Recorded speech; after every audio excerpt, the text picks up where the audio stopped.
Jail से छूटने के बाद इंजीनियर एक नए पॉडकास्ट में कुछ ऐसी बातें की हैं जिसकी वजह से एक नई डिबेट छिड़ गई है और दोनों ही पार्टी पीटीआई और नून लीग इंजीनियर की आधी बातों से एग्री कर रहे हैं और बाकी आधी बातों से डिसएग्री कर रहे हैं। जी बिल्कुल खुशबू और ये जो देसी घी और ये बातें हो रही हैं बिल्कुल ये तड़के लगते थे और हमें खुशबू आती थी। हम तो जेल के खाना खाते थे वो, और ये कोई उनके ऊपर एहसान नहीं हुआ था। बी क्लास मुझे भी अवेलेबल हो सकती थी, जरा मैंने 19 ग्रेड से रिटायरमेंट ली हुई है, मुझे भी एक शक्ति मिल सकता था, लेकिन सिक्योरिटी रीजन की वजह से हम उस तरफ जाना नहीं चाहते थे। अगर मुझे मिले तो एक एक्स प्राइम मिनिस्टर को तो इससे ज्यादा फैसिलिटीज मिलनी चाहिए और वो मिली हुई थी उनको।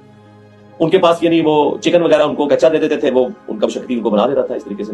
दोपहर का खाना वो 3 बजे खाने आते थे, तो हमें पता है और ये एक्जैक्टली उनके थे। लेकिन 4 नवंबर के बाद फिर हमने उनकी आवाज नहीं सुनी। 4 नवंबर के हाँ, वही वाली बात जो पब्लिक में मशहूर थी कि 4 के बाद शायद उनको अंदर कर दिया। तो चूंकि मैं टीवी भी देख रहा था तो मुझे भी खदशा पड़ा कि कोई ऐसी हरकत हुई है। लेकिन फिर वो वहां पे एक बंदा जो ड्यूटी पे था, मैंने उसे रिक्वेस्ट की कि यार मुझे ये जरा कंफर्म करके बताओ।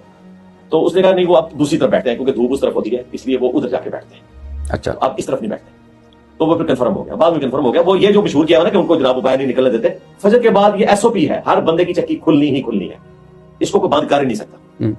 जो जेल मैनुअल है ना उसके तहत भी खुलनी है, यानी चाहे उसने बाहर निकल के मुशक्कती से पॉलिटिकल गुफ्तगू भी करनी है तब भी वो चक्की जरूर खुलनी है, उसका राइट है। ये मसला उनको होता है कि बाहर गुफ्तगू ना जाए, यानी ये कोई सियासत का हेडक्वार्टर ना बने। ये मैं उनकी बात कर रहा हूं। तो ये धूप की वजह से गए थे कि आपकी वजह से दूसरी तरफ? नहीं, मैंने तो बात ऊंची आवाज से करनी नहीं होती थी, नहीं, नारा मारा हो शायद। नहीं, वो तो मैंने एक अच्छा, तो कोई यानी कभी कोई खास जुमले नहीं, कोई खास, बस यही अगर मैं वहां से आवाज उनको लगाता ना तो वो सुन सकते थे, लेकिन ज़रा ये अनएथिकल होता तो मैंने जेल का कोई प्रिंसिपल तोड़ना तो नहीं था। हाँ, एक दफा ये हुआ कि मेरे आने से पहले वो जो बिशप साहब थे उनको काफी ज्यादा खांसी लगी हुई थी रात को।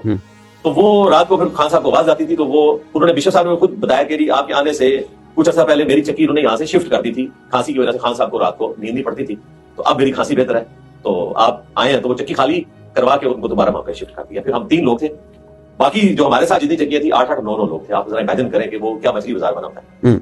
और कभी कोई खास गुफ्तगू आपने उनकी नहीं सुनी? कोई खास नहीं, भाई कभी कोई ऊंची कोई बात कर क्रिकेट के बारे में कोई इस तरह की गुफ्तगू आ गई, कोई और बात जो याद आ रही हो या कुछ? नहीं, कोई ऐसी बात नहीं है कि मैं जो मुझे सुनाई दी गई हो।